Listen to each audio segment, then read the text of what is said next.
Okay, so please don't mind me. I have barely any makeup on. I'm very casual today. I have a lot of work to do. And I have a little red dot on my nose and I'm not going to cover it up with makeup, so it's just the way it is.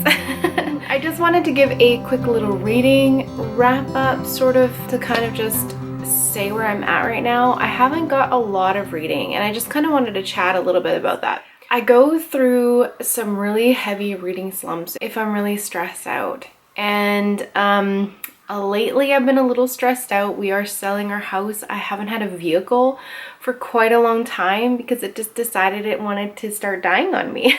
So that's that. Yeah, it's been one of those bits of time. There's also some stuff going on in my personal life and it is been challenging for sure, and I am working my way through that.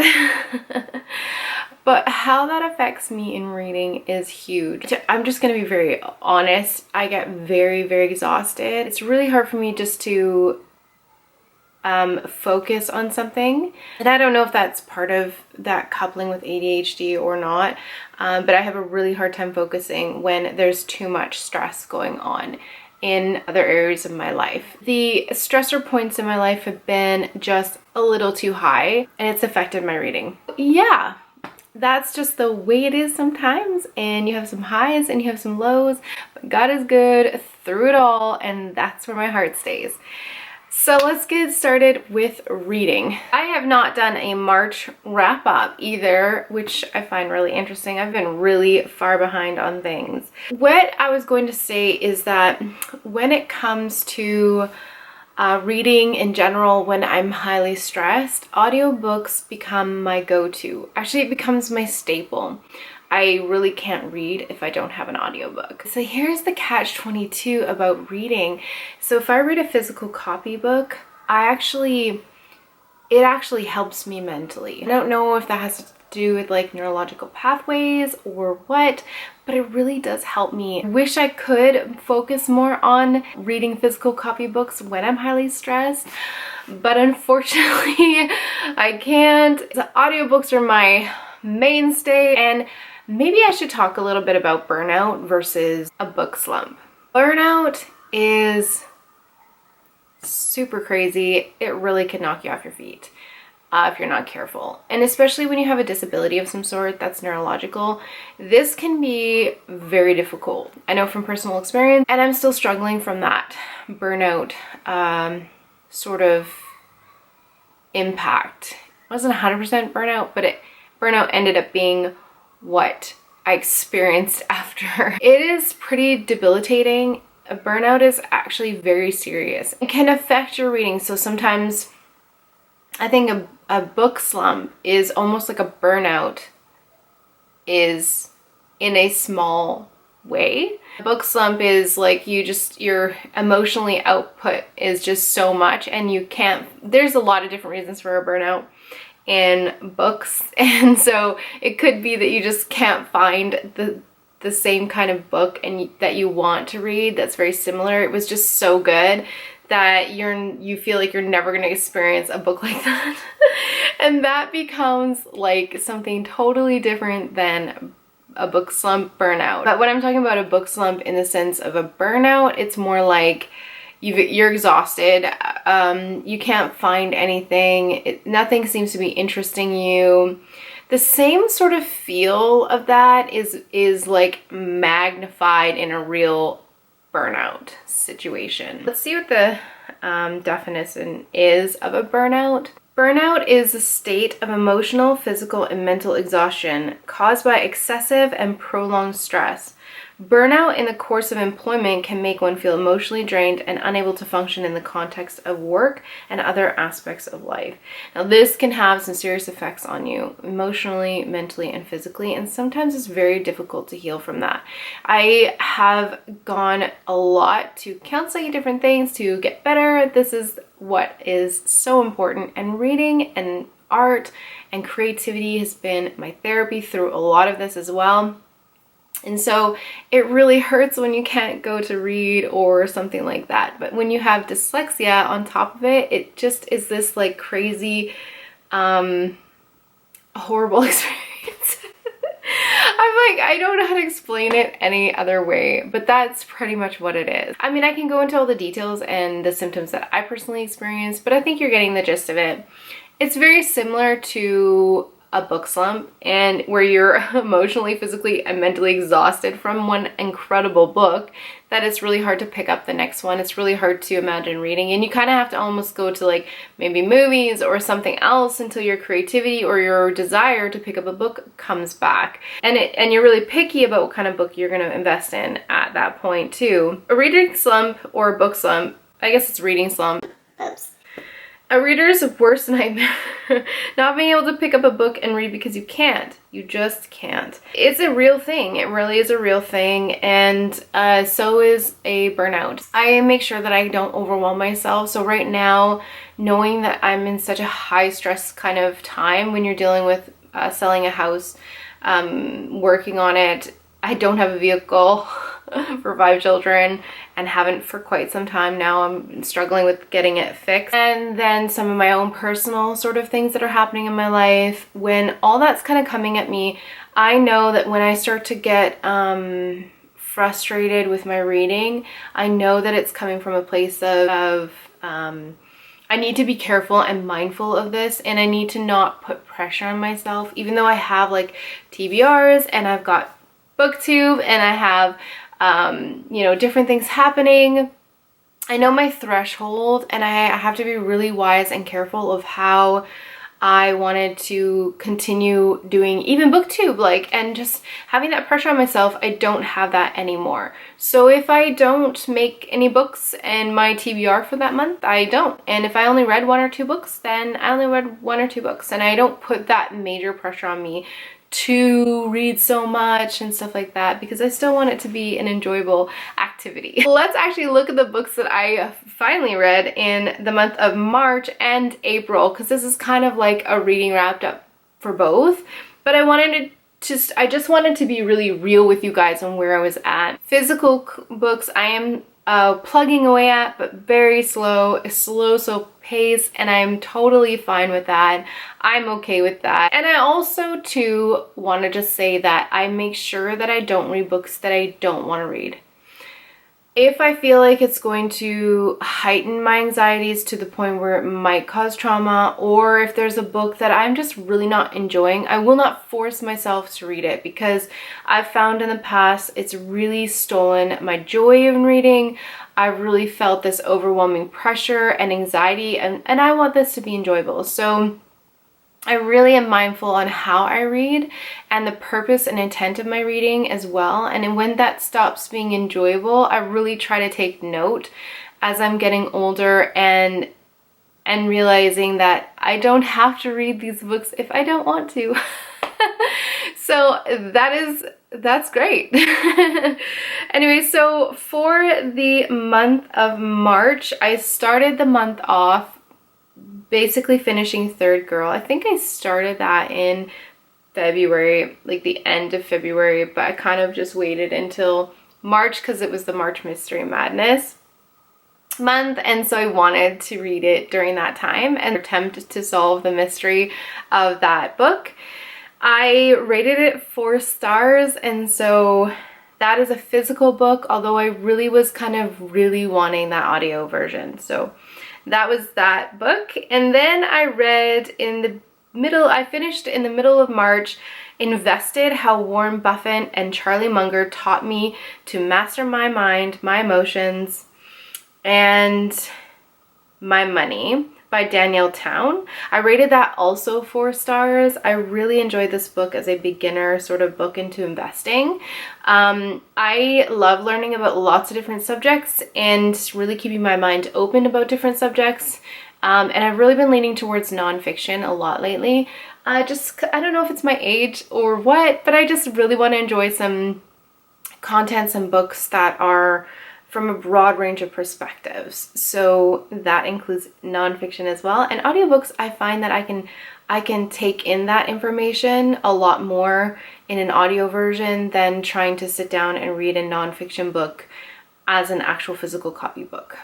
I'm so much better with stories. I can really follow it in my mind a lot better than dry information. Dry information's always been a struggle for me, always. I'm so happy a lot of writers are bringing story and story creativity, or kind of a creative writing voice, to nonfiction, and that has been incredible.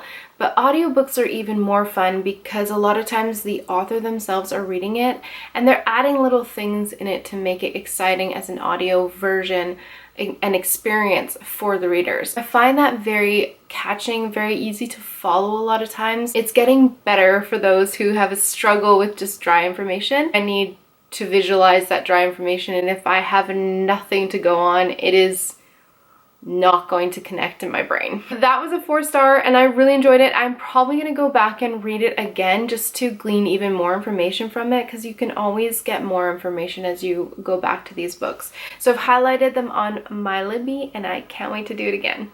The other book I read in March was The Enlightenment of Bees. I gave that 3 stars.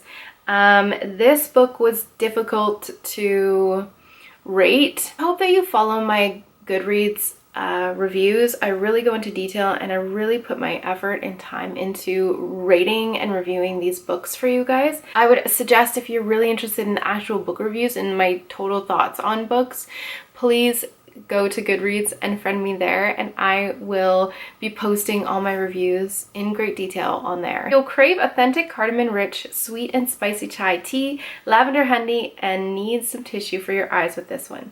But I have to warn you, it will sting reading this book.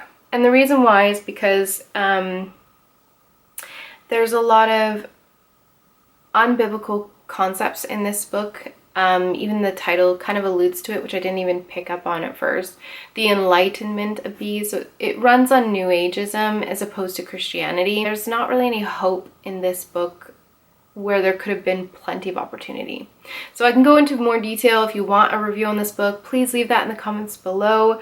But for now, I'll just leave it at that. I gave it 3 stars because I respect the hard work that someone has put into this book. It actually was beautifully written, just was really lacking, and that's really unfortunate. And I read How to Influence People, Make a Difference in This World, in Your World by John C. Maxwell and Jim Dornan.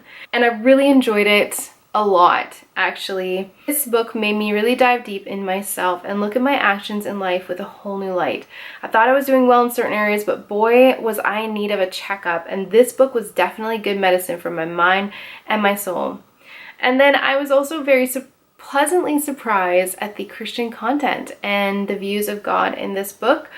I will be reading more of this author going forward, and I rated that 5 stars. That was read in March as well, near the end of March. Also near the end of March was Unshakable, Your Financial Freedom Playbook by Anthony Robbins and Tony Robbins.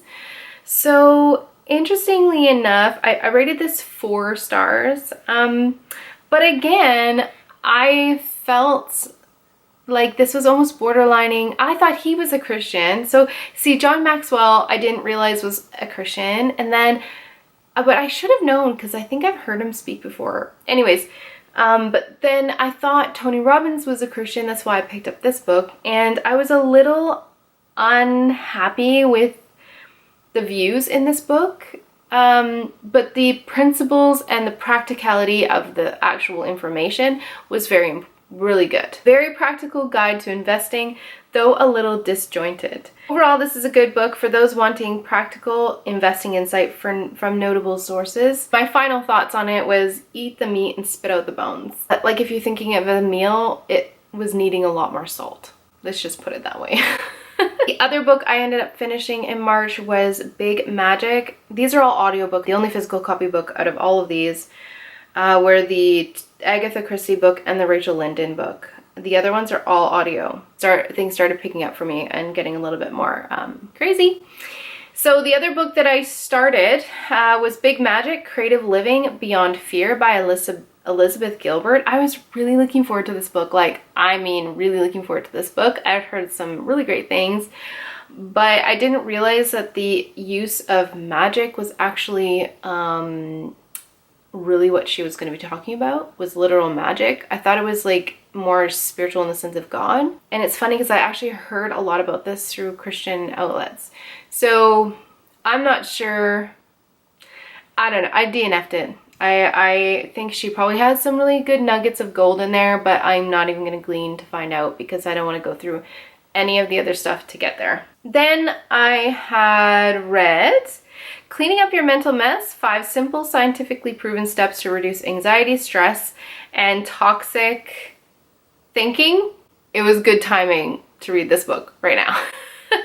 Let's just put it that way. I've actually been listening to Carolyn Leaf for a long time, and the reason why I'm kind of bringing up burnout and all that kind of stuff is also in part because when I started to really struggle, oh man, I wish I could tell you guys a lot of details, but I'm not going to. The reason why I want to talk a little bit about this book here and kind of a little bit about burnout in a sense, as well as book slumps, is that it's important to take care of your mental health, and I actually through the last few years have really made it a priority to learn more about this and to follow a lot of good practices with my own mental health, as well as listening to her YouTube has been so great for me. It really was an eye-opener. Now, I'm a nerd at heart. I'm not joking. I love knowledge in the sense of nerdy little knowledge bits.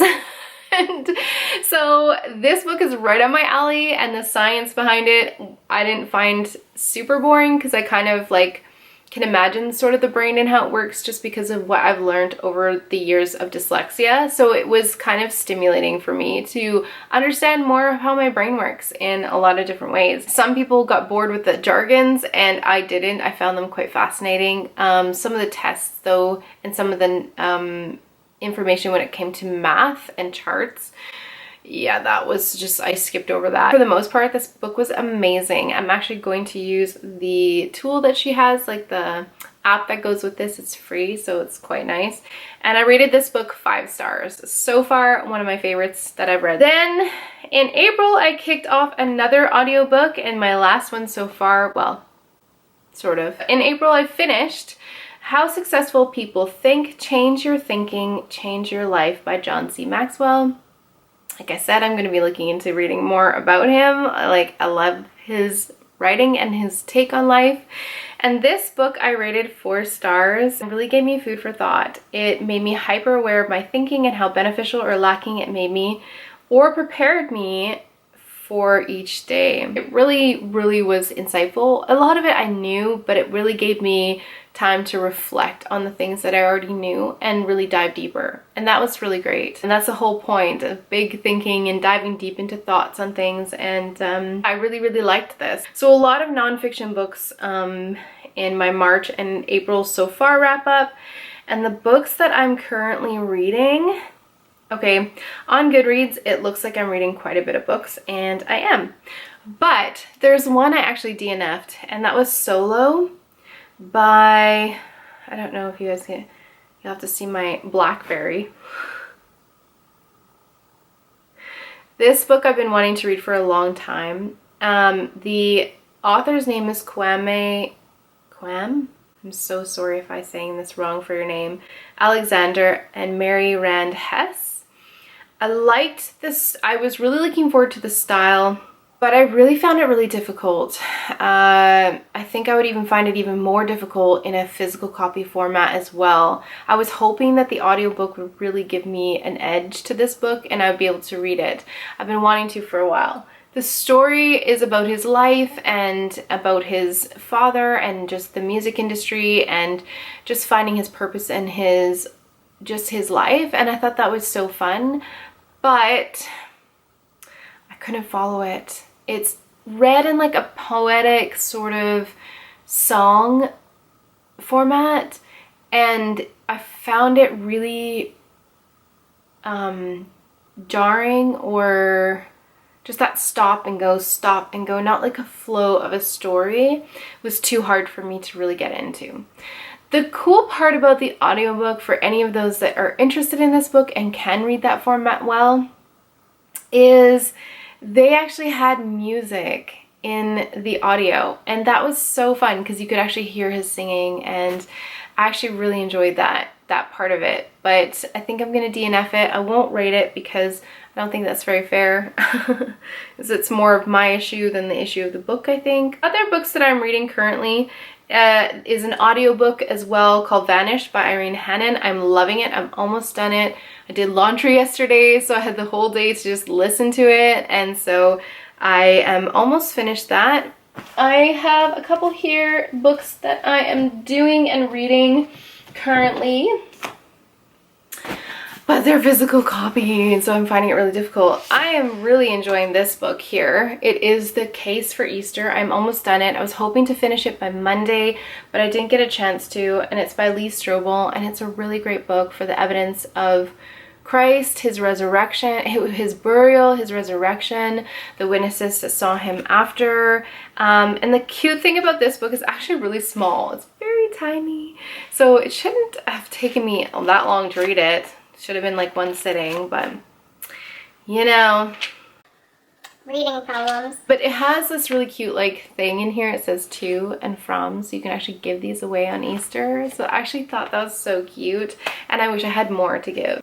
Yeah, there's just so adorable. Can't wait to finish that. I am going to finish it. Just taking me forever. Then I'm also still currently reading this book. One here is Steeped in Evil, and I am currently on page 76. I actually really like this book. This is what happens. I just don't have the energy to pour into something that's going to physically take up my brain. Oh, look what happens. I totally broke this.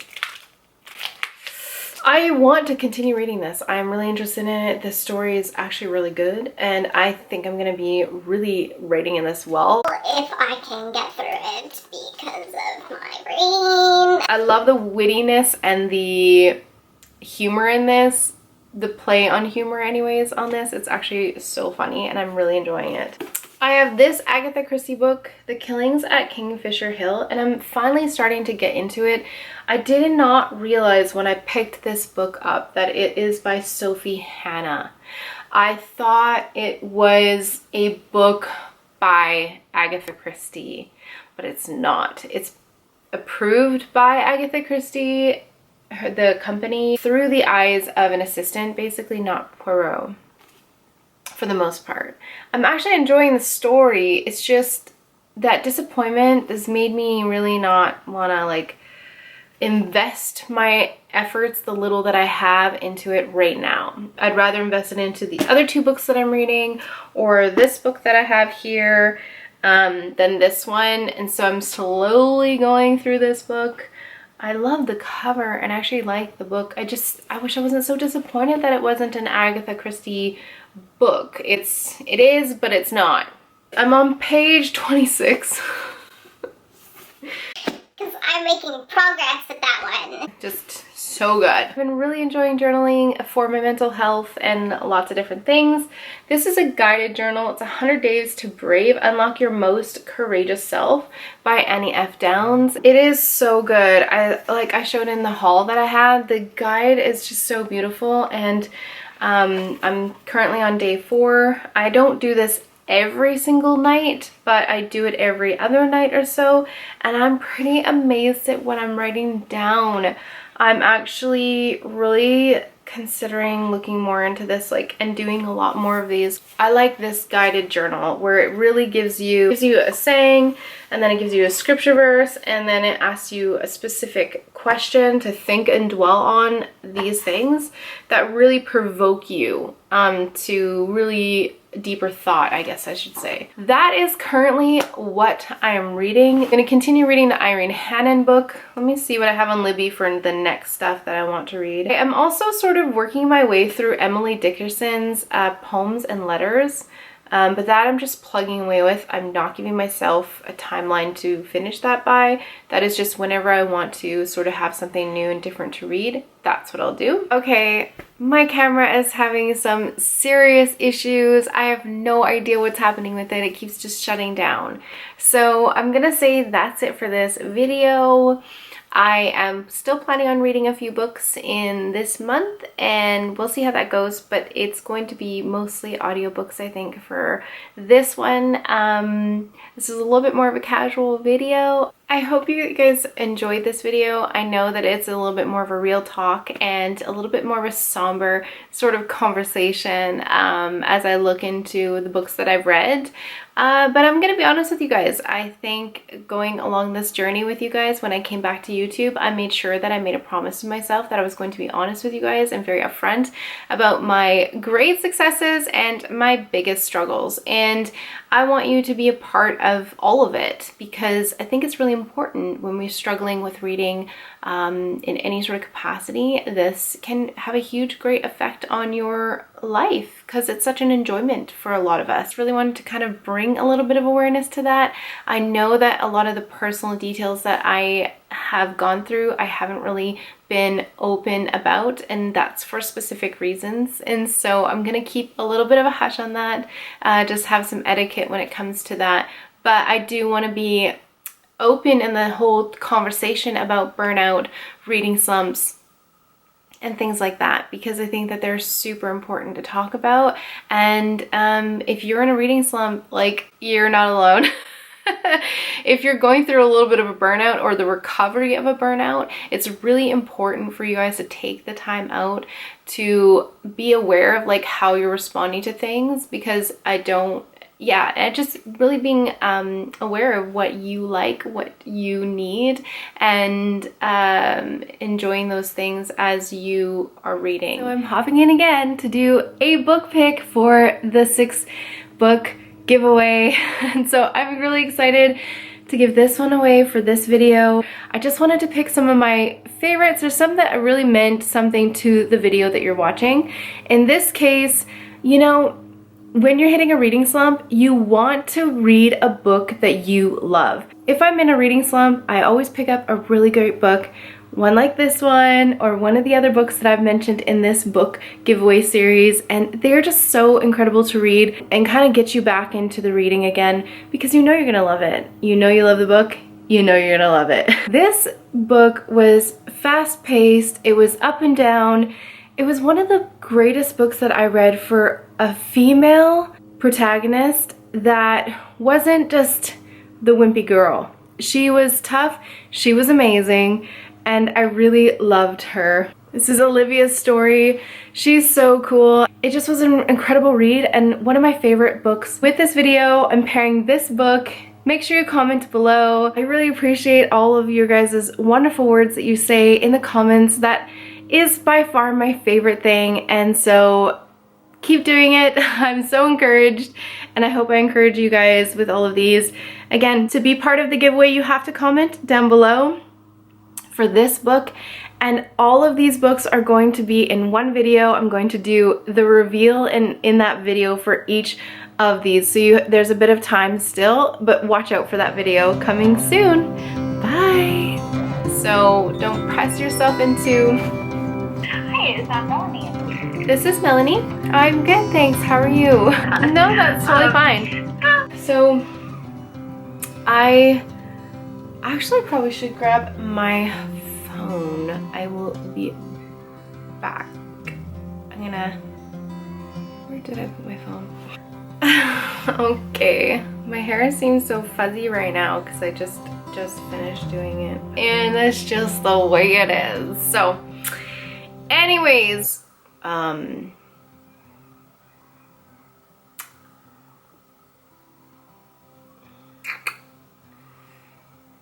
because though a little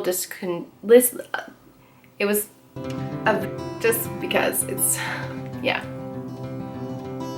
Anyways, so ugh, that made me feel really uncomfortable. Laura Child's oh my goodness.